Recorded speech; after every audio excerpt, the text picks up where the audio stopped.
Bansang Israel patuloy na nahaharap sa posibleng all-out war laban sa Iran, habang ang Estados Unidos naman at mga kaalyado nito ay naghahanda na rin upang depensahan ng Israel mula sa pag-atake ng Iran kasama ang mga proxy nito, upang maiwasan ang mas malaking pinsala na maaaring maidulot ng inaasahang pag-atake.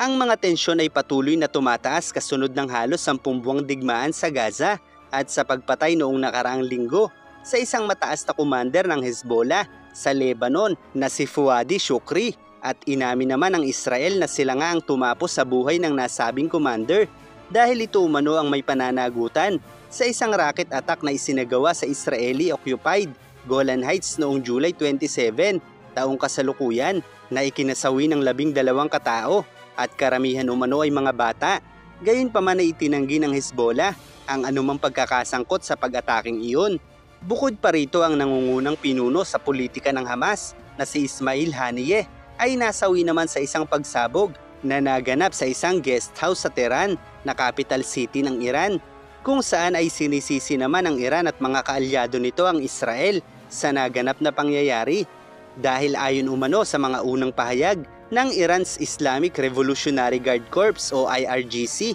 ay isang airstrike na isinagawa ng Israel ang dahilan ng pagsabog. Gayunpaman, sa pinakahuling investigasyon ay napag-alaman na ang pagsabog ay hindi sanhi ng isang airstrike. Sa halip, ang pagsabog ay mula sa isang explosive device na 2 buwan na umanong naipuslit sa kinaroroonan ng kwarto na palaging tinutuluyan ni Ismail Haniyeh sa tuwing pupunta ito sa Tehran. Bukod pa rito ay hindi rin kinumpirma ng Israel ang pagkakasangkot sa aligasyong ito. Gayunpaman, ang Iranian Supreme Leader ay nangakong pagbabayaran ng Israel ang pagkasawi ng 2 matataas na pinuno ng Hezbollah at Hamas na pawang mga militanteng grupo na sinusuportahan ng Iran. Kaya't ang Israel, US at allies ay naghahanda na para sa pag-atake ng Iran kasama ang iba pang militanteng grupo nito. Kaya naman maging ang Foreign Minister ng Jordan na si Ayman Safadi ay nagtungo na sa Iran bilang bahagi ng diplomatikong pagsisikap na pahupain ng tensyon,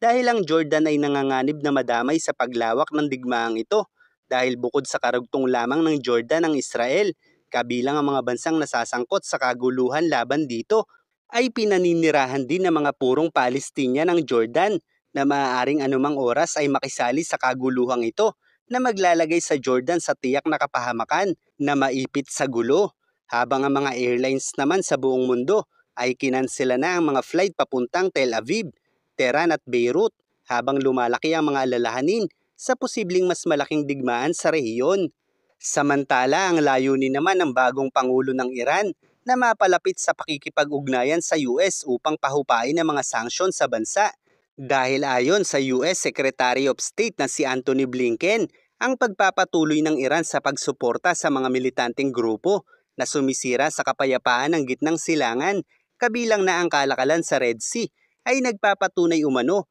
na hindi totoo ang pagnanais ng Iran na makipag-ayos sa US at mga allies nito, at iyan umano ay dahil ang Iran Supreme Leader pa rin ang nasusunod sa bansang ito na nag-uutos sa pagpapatuloy sa paglikha ng mga nuclear weapons at pagsuporta sa mga militanteng grupo. Kaya naman dahil dito, bukod sa malabong maisakatuparan ng bagong Pangulo ng Iran, ang layunin nito na mabawasan ang sanctions ng US sa Iran ay nadagdagan pa ito dahil sa pagpapatuloy ng Iran sa pagsunod sa mga layunin ng kanilang Supreme Leader. Samantala, sa panibagong ulat ay isasaalang-alang din umano ng Israel ang paglulunsad ng isang preemptive strike, o sa madaling salita ay posibleng unahan na ng Israel ang pag-atake ng Iran kung matutuklasan nito ang airtight na ebidensya na ang Tehran ay naghahanda para sa isang pag-atake, ayon sa Hebrew media.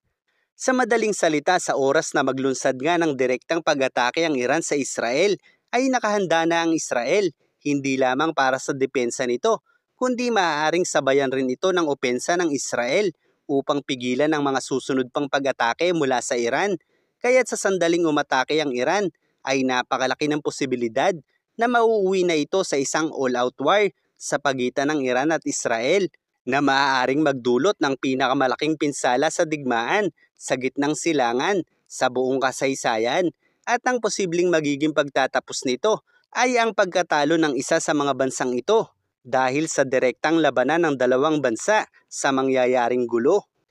At kung mangyayari nga ito, bagamat napakaliit ng Israel kumpara sa mga bansang nagtutulong-tulong para pabagsakin ito, ay tiyak hindi magiging madali para sa Iran kasama ang mga militanteng grupo nito na matalo sa digmaan ng Israel dahil bagamat napakaliit lamang ng bansang ito, ay itinuturing na pinakamahuhusay sa larangan ng digmaan ng puwersa ng bansang ito dahil sila ay dumaranas ng walang katapusang digmaan laban sa napakaraming bansang nakapalibot dito. At nagtataglay din ito ng isa sa pinakamalakas na sandata sa buong mundo. Kaya't malaki pa rin ang tsansa na manalo ang Israel sa labanang ito na magsisilbing napakasamang bangungot laban sa Iran at militanteng grupo. Gayunpaman sa kasamaang palad, ay tiyak na hindi maiiwasan na madamay ang napakaraming inosenteng tao. Kaya't ganoon na lamang din ang pagpipigil ng US na magkaroon ng direktang komprontasyon sa bansang ito dahil ang isang all-out war sa gitnang silangan ay maaaring magdulot rin ng labis na kahirapan sa buong mundo dahil dito nagmumula ang pinakamalalaking supply ng krudo na tiyak ay magkukulang kung magkakaroon ng all-out war sa rehiyong ito. Dahil tiyak magdudulot ito ng kakulangan ng supply ng enerhiya sa maraming bansa sa buong mundo na magdudulot ng sobra-sobrang pagtataas ng presyo ng halos lahat ng mga produkto na mangangahulugang magdudulot ng labis na kahirapan sa mga tao. Kaya't asahan na natin na sa sandaling magkaroon ng isang all-out war sa rehiyong ito, ay tiyak na mararamdaman din natin